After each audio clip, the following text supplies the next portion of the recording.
des patriotes de Dakar ànd ci dëgg pour jàppale le président Ousmane Sonko ma ñëwoon ci benn thème bi ñuy wax thème bi di Diagne Solution Assène ses vérités aux patriotes et la farce du gouvernement di nuyu ñëpp di baalu ñëpp àq di wax ne réew mi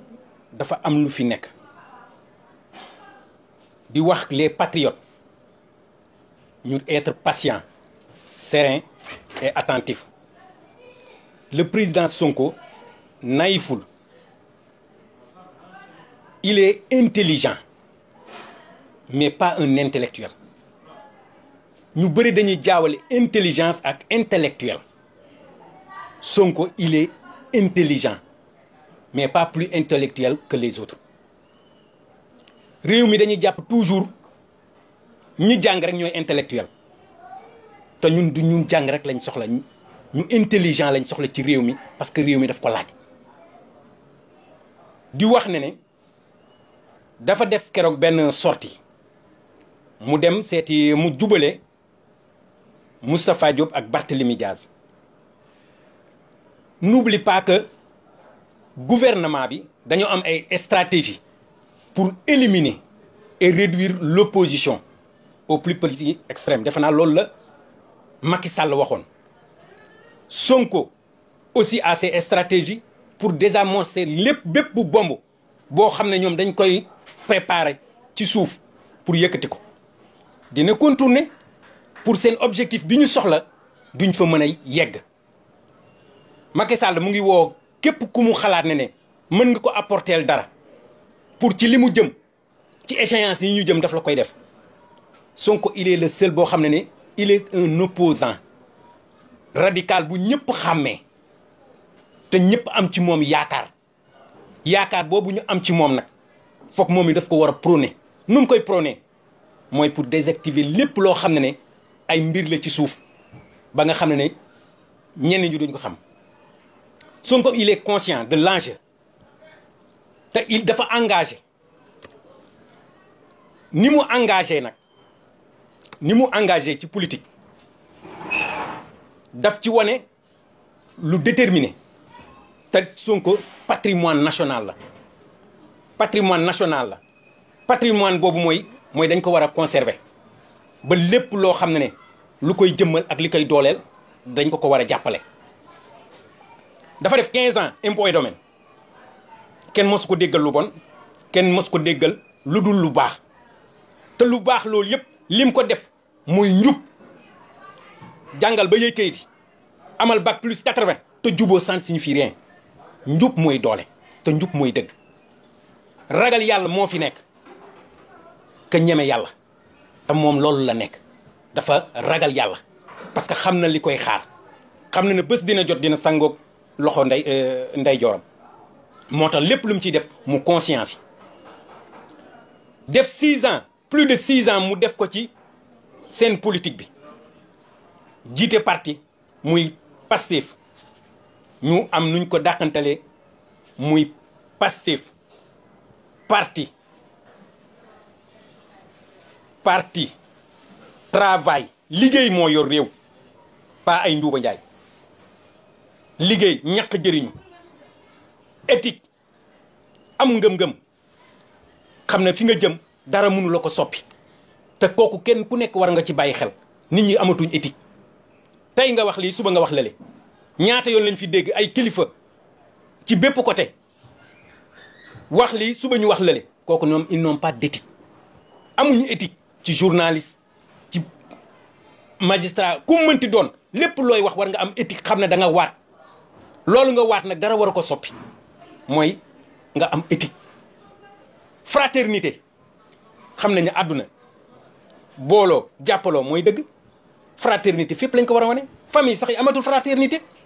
jàppalante bi booloo bi dëggoo bi jaayante bi. on la ñuy dëkk. kon moom il est conscient ci ni mu tuddee son parti Pastef les patriotes ñëpp ñu bëgg réew mi. Sénégal kenn bëgg ñu bëri bëggatuñu réew mi ndax lan parce que amuñ patriotisme bi parce que jàpp nañ ne Amérique wala Allemagne wala feneen ñooy patriote te ñun ay patriotes lañ. patriote bi nag fii lañ ko war a njëkk a gëmee muy ñun sénégalais yi bëgg suñu réew bëgg suñu njëriñu réew doyloo suñu réew muy le sens du patriotisme te moom loolu la woote mooy le président Ousmane Sonko. muñ jóge ci loolu ñëpp war nañ xam ne Ousmane Sonko du cuune Ousmane Sonko laa wax du cuune bokkul sax fu ñuy wanee cuune te ñun dañoo am lu ñu perdre muy depuis 60 ans amuñ fa des hommes de valeur yu ñu koy montrer valeur ngëm-ngëm éthique boobu ñu bëri dañuy wax rek mais amu fi. looloo tax 60 ans ñu nekk ci les pays les plus sous-développés ñu bokk ci yu gën a ndóol te ñun presque 60 ans réew yu bëri rawoon nañ leen tey ñun kenn gënuñoo dellu ginnaaw te am nañu ressources minières am nañu ressources gazières am nañu ressources naturelles yu am importance te loolu yëpp mënuñ ci bàyyi xel te bu ñu fàtte ne Sonko il est plus informé que les autres lu bëri duñ ko xam mais moom mun na ko xam parce que am na lu ko yàlla defal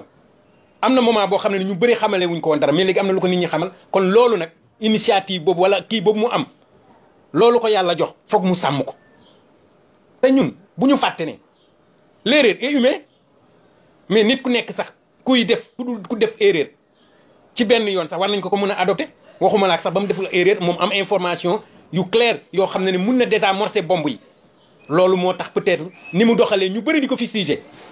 ñii di ko yekk lu mel nu xeme ñii di ne ñun ak ñoom a am ñun ak ñoom a nuroo ñoom morom la ñuy wut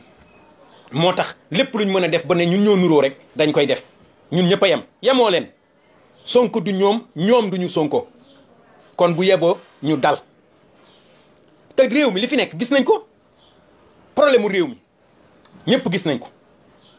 réew mi bi nga xam ne Cheikh Ahmad Bamba fii la nekk maam El Hadj Malick fii la nekk Bu Kunta Baye Niass lépp luy xéewal lépp luy terangal lépp luy sutura lépp luy naataanga yàlla defal nañu ko ci réew mi defal na ko ci suufu réew mi te ba léegi ñun fi ñu yem nii bougé guñ ñun dañoo départ gu sax bay bougé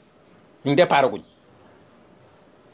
sacrifice bi Sonko def pourquoi ñeneen ñi mënuñ ko def fii ñëpp ngi téye seen poste ku liggéey ci état ku liggéeyu ci état ku liggéey ci leneen bëggoo sa liggéey dara perte ci ndax lan parce que yaa ngi xalaat sa njaboot moom dafa sacrifier njabootam bi muy jàng biñ koy fayal muy jàng di liggéey di góorgóor lu nekk mu dugg ci ba yàlla def ko mu nekk inspecteur mu jël lépp teg ko jël intérêt réew mi pourtant ñëpp fii ñi fiy wax ñëpp kenn defu ko politiciens yi ñu fiy wax yëpp kenn deful loolu kenn sacrifié wul sa njaboot lu dul da nga jël sa njaboot gën leen def à l'abri kon loolu li may wax du ñoom te duñu moom bu ñu sonn tabale si sénégalais Sonko même bu defee dara d'accorduñ ci mais y a d'autres sénégalais ci li ñuy wax ci suufu Mermoz bi wala kiiwu APR bi seen siège mais foofu loolu du xaalisu Sonko xaalisu Sénégal la xaalisu réewu Sénégal la kon léegi ñan ñoo ci war a wax ñëpp a ci war a wax du moom rek moo ci war a wax ñëpp a ci war a wax ñëpp a ci war a wax mais buñ joppee ne rek moom moo ko war a wax ñeneen waruñ ko wax mooy nax nañ suñu bopp réew mi réewu ñëpp la xool leen par exemple élection maire yi kañ la jeex ça fait plus de 2 ans ñu yokk seen mandat ku yokk seen mandat Macky Sall parce que ci coobareem amul benn problème bu fi am ci réew mi bañ mën a yokk mandat maire yi lu tax mu yokk ko ci coobareem te ñëpp a ngi toog di seetaan ndax lan parce que mooy yor doole ji ñeneen ñëpp ñu ngi doyloo rek ne yàlla baax na yàlla baax na yàlla baax na dañuy nax suñu bopp yàlla bu baaxee tamit dañoo war a wone ne réew mi am na fi des patriotes calendrier républicain bi daf ko war a wone daf ko war a def daf ko war a jëmmal parce que moomu ko lu ñëpp bokk la daf ko war a respecté te respecté do kenn waxul waa léegi loolu yëpp nag di am Sonko bu amee lu mu def rek ñeneen ñi génn di ko fustiger Sonko nii Sonko ne Sonko nele mais tamit du Sonko rek moo fi patriote fii ñëpp ay patriote lañ te loolu dañ ko war a jëmmal dañ ko war a wane te lenn benn man xalaat rek laa xam ne bu ma doon wax ak Sonko dinaa ko junj wala dinaa ko dolli mooy ñiy jógee ci gouvernement bi ñëw ci moom wala mu mun leen woo këram ñu ñëw wala ak ñeneen di ci wax ak moom wala yaakaar ne mun nañ am ambition yu baax ci politique ñooñu gëmuñ ko xam nga ku ñu gëm seen bopp lañ gëm parce que bañ nekkee ci nguur gi kenn mosu cee wax gongo biñ la ci jëlee ci ngay commencé ne di indi jafe-jafe di indi problème te loolu du dëgg. nit boo nekkee ci dara muy neex ak muy naqari da nga war a wane sa bopp ci ngor ci diine loolu mooy tax ñu ne kii kat am na valeur te loolu moo fi manqué mooy nit ñu am valeur. te loolu li muy manqué yàlla am na ñu ko defal ci réew mi mais peut-être dañ bëggul wane ñi bëggul wane nag nañ wane seen bopp parce que réew àdduna valeur moo ko yor réew mu amul valeur tekkiwul dara. ñu jóge ci loolu li ma ko mën a xalaatee mooy actuellement gouvernement bi ku nekk a ngi wax ku nekk a ngi wax Sonko nii Sonko ne Sonko ne le Sonko ne le réseaux sociaux yi ñëpp a ngi Sonko nii Sonko ne le lu tax ñuy wax ci Sonko parce que c'est l'homme intègre l'homme intelligent bi nga xam ne moom la réew mi soxla woon te mu koy prôné di ko jëmmal loolu la ñu gis ci Ousmane Sonko loolu moo tax lu mu woote bu dee benn téeméer ñëw fa bu wootee ñaq nit ñu fekk ko ci la doon de lu ko indi kenn ku nekk na joxe lu mu am pour ñu tabax réew wala pour ñu jàppale ko te loolu la ko ñëpp di fekk si képp ku ko weddi defal ne moom boo defee ne moom doo am li mu am kenn xalaatu ko ku fi woote mbooloo te joxe woo xaalis doo am mbooloo moom nag ku ko laal gaa yi dal ci sa kaw parce que ndax lan parce que dafa lu ñu soxla woon ci réew mi moom lañu am moom lañ gis léegi moo tax duñ ko foyee duñ ko caaxaane ñu ngi koy gën a ñaax mu rester conscient bu mu nekkoon te xam nañ ne mu ngi ci kawam ne ci gën a dëggu ñi xalaat ne mën nañ ko indil mbooloo mënuñ ko indil mbooloo li mu am moo ëpp mbooloo mooy wóolute ngëm-ngëm bi réew mi am ci moom ak yaakaar bu nit ñi am ci moom amatuñ ko wala gëmatuma ne dinañ ko gaaw a am ci un politicien actuellement fii ak 30 ans wala 20 ans du ñu amatuñ ngëm-ngëm gi ñu am ci moom parce que mooy espoiru nation bi kon loolu dañ ko ciy ñaax parce que boo yoree sa fasu course sax da nga koy làbbali pour mu gën a mën a daw te kon nag Sonko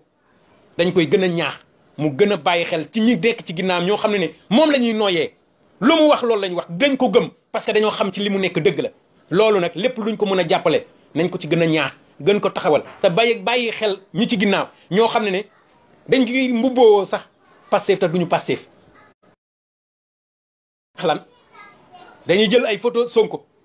wala indi ay t-shirtam dugal ko ci seen page yi te fekk gëmuñ Sonko ay ñoo xam ne des politiciens cagoulés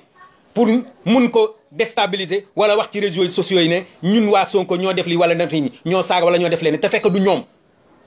un patriote kooku il est digne te moom wane na prôné na li mu digne ma ne réew mi lu jëm ci Sonko bu ñu sonn ñoom duñu moom du ñoom moom Sonko la bokkul ak ñoom te du ñoom mukk kon nag bu yéba na ñëpp resté serein bàyyi ko xam na li muy def te bu génnee bu waxee képp ku ànd ak sa xel waxuma ngeen xool ñu xool xol yi de nañ ànd ak suñu xel yi pas suñu xol yi parce que li ñu bëgg xam nañ ko fi ñu jëm xam nañ ko te mu ñu ko gën a xam te incha allah du ci teggeeku parce que dafa am li nekk ci moom muy humanisme ba pare dafa am tawxiit ku am tawxiit doo ragal doo juum doo jaawale parce que dafa am foo féetoo parce que dafa xam bàyyi xelam ci bësam te kuy bàyyi sa xel ci sa bës xam ne bës dina jot ñu dugale ci suuf war nga xam ne àdduna yàggut te dara nekku fi li fi nekk yëpp wala li ñuy wax yëpp ñu bëre ñu ngi ko fi bàyyi kon nañ être conscient ci Ousmane Sonko du ñoom buñ fa jógee ma ñëw ci face gouvernement bi keroog dañu def ne conférence de presse ñu wax ministre yi ñoom ñu ñëw toog kenn ku nekk di wax ñu ne dañuy wax plan bi ñu jëm pour liggéey mais ñii dañoo man dama teg ne ñoom defe naa dañuy nelaw wala dañoo yeewoogu man Diagne Solution vice coordinateur Pastef bu Médina di wax ci turu patriote yëpp yi nekk ci réew mi ñi rek ci diaspora bi ñu ngi remercier Macky Sall xam nga lu tax ñu koy remercier mooy daf ñu woon lan mooy véritable am facette am véritable moom la ñu woon ba pare wanaat ñu les politiciens yi nga xam ne dañu amoon ci ñoom yaakaar wala ñu doon lëre tey gis nañ seen facette ñoom ñëpp ndeke mburu koof ko fariñ ñu doon wóola ne dañoo wóolu dañoo jub fekk loolu yëpp du dara ci ñoom loolu moo tax ñu ngi remercier Macky Sall ci loolu parce que tax na ñu xam tey kan mooy Souleymane Ndéné Ndiaye kan mooy Idrissa Seck kan mooy Moussa Sy kan mooy Aïssata Tall Sall kan mooy Omar Sarr ak d'autres ñoo xam ne lépp ñu ngi ko doon def wala di ñu doon won te loolu ñu doon won gëmuñ ko tey nag ça fait l'occasion ba ñu gëm ba ñu xam ñooñu nit ñëpp ni ñu mel mooy lañ doon wax ak lañ doon jëf bëri na lu ci làqatoon tey lépp leer na moo tax dañ koy remercier Macky Sall dañ koy remercier parce que bu defutoon nii mu def li mu def ci politique ñu bëri duñu leen xam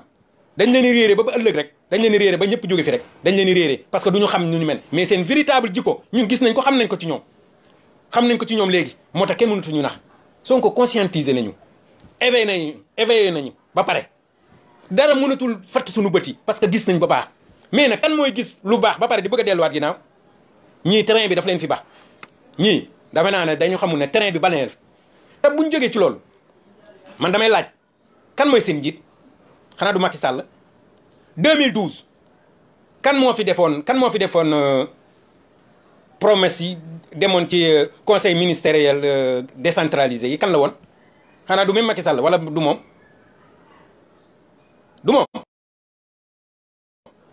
li may wax promesse yi 2012 le 12 juin 300 milliards yi mu diggee woon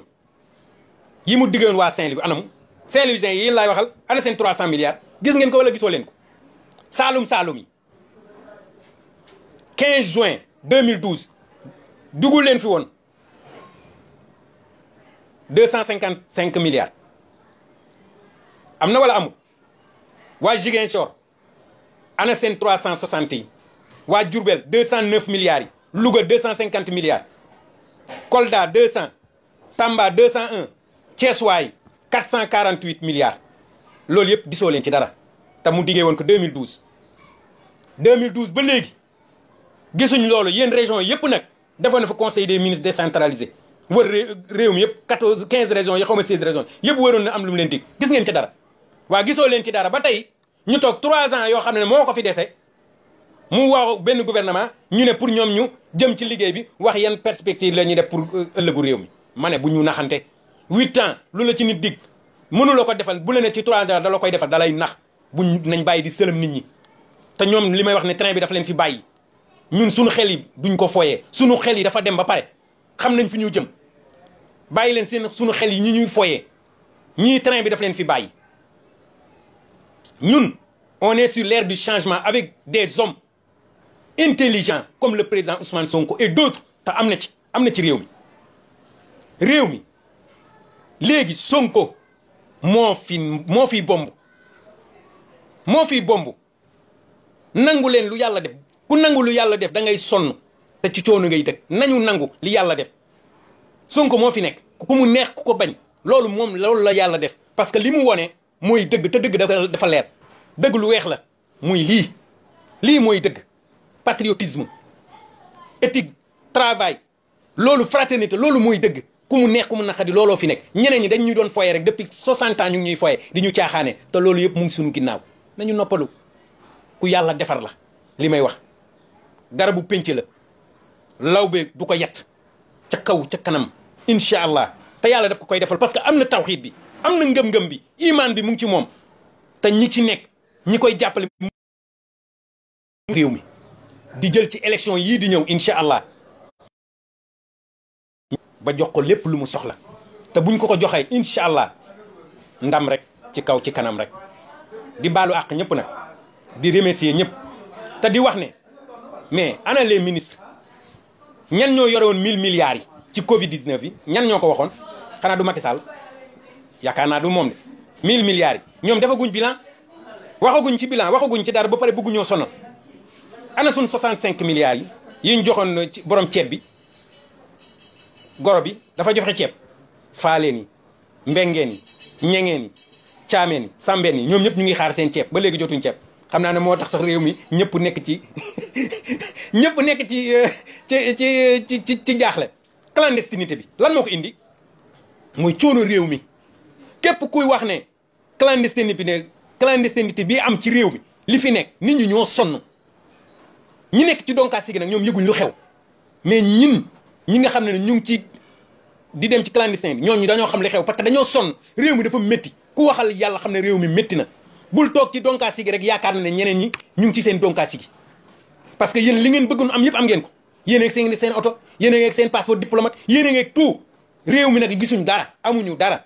réew mi fii ay cadavre vivant ñoo fi nekk dañuy dox nii rek mais ñëpp a dee parce que gisatuñ dara dañoo sonn ñoon ngeen nekk ci kaw rek di donkaas gi ak seen njaboot ak ku leen xam ku leen xamul bokkul nañu delluwaat réew mi ci ñi ko soxla ñi ko mën a téye muy comme le président Ousmane Sonko jubal wóor doyloo suñu borom ragal yàlla koo jox loolu mu téye ko mais ku am loolu amul ci moom da ngay nax sa bopp te ñii fii wane ni yëpp dañuy nax suñu bopp moo tax farce bii gouvernement bi di def maa ngi leen di jox du dañ nag dans 14 jours yu nekk yaakaar naa loolu lañ wax de 14 jours yi ñëw ni du dinañ def conférence de presse woo toutes les journalistes nañ leen déglu 1 an laa maye 1 an laa leen may man Diagne Solution du ñu gis dara du sa 14 jours la ñuy woo nit ñi buñ ko defee 14 jours yu nekk ñu ne ñu woo nit ñi pour wax ak journalistes yi man ma renoncé sama kii carte d'identité dooni beneen xeet wala dooni ci beneen jamono daal ci feneen mais dootuma nekk sénégalais man damay retiré parce que xam naa ne sénégalais yi loolu ñuy xaar ci ñoom duñ ko def nañu fexe tëgg élection municipale yi législative yi ak présidentielle yi te fexe nag bu mu mos a naanee ndox ci ñetteelu mandat bi bu mu ko mos a naanee ndox nag bu mu ko mos a naanee ndox ñoom ñëpp ñu ngi ruul moom daat ay Aliou Sall nee na lii kii nee na lii nañ leen ñaanal ña doon wax dàq nañ leen ña koy xalaat jóge nañ fi lu dul ku ñuy jàpp rek ne dafa war a continuer rek wala nañ def troisième ñooñu rek ñoo fi nekk di expliquer wala di wax ñooñu ñëpp nag nañ faire très attention réew mi kenn moomu ko ñun ñëpp ko bokk moo ko waxoon du ko fi defee moo ko waxoon moomu ko du ko fi defee du fi def troisième mandat du ko fi def moo ko wax moo ko bind ñoom Ismaïla Madior Fall ñoo fi waxoon carrément nul ne peut faire plus de 2 mandats consécutifs moo ko waxoon bu mu fi indiwaat beneen polémique wala beneen jàmm na ñëpp kilifa yi nekk ci réew mi nañ wax ak moom yaa ko waxoon na ko respecté bu mu fi indiwaat beneen jafe-jafe nag te réew mi nag nañ bàyyi bu problème amee ñu wax ko bàyyi ba problème bi bu gëppi loxo nag kenn ku nekk di am looy wax réew mi jàmm fi xew balaa jàmm ci xew nañ wax ak nit ki nga xam ne mu ngi bëgg a def loo xam ne yoon nangu ko nañ wax ak moom réew mi pour lépp nekk ci jàmm bokk ci na organiser lépp ci jàmm ku mën jiite te bu dee ku mën Sonko mën Sonko moo mën moom moo doylu moom mooy ki war a yor réew mi gérer réew mi di remercier nag tout le monde di wax ne tamit peut-être bu ñu fi waxee loo xam ne rafetlu wuñ ko di baal ba ñëpp àq nag sunu xalaat lañ doon wax rek te def naa ne am nañ yaakaar ne am nañ xalaat ci réew mi bokk tamit ci parti war tamit di wax te ci lépp te yàlla tax man je défie qui que ce soit je défie qui que ce soit ñu teg kaamin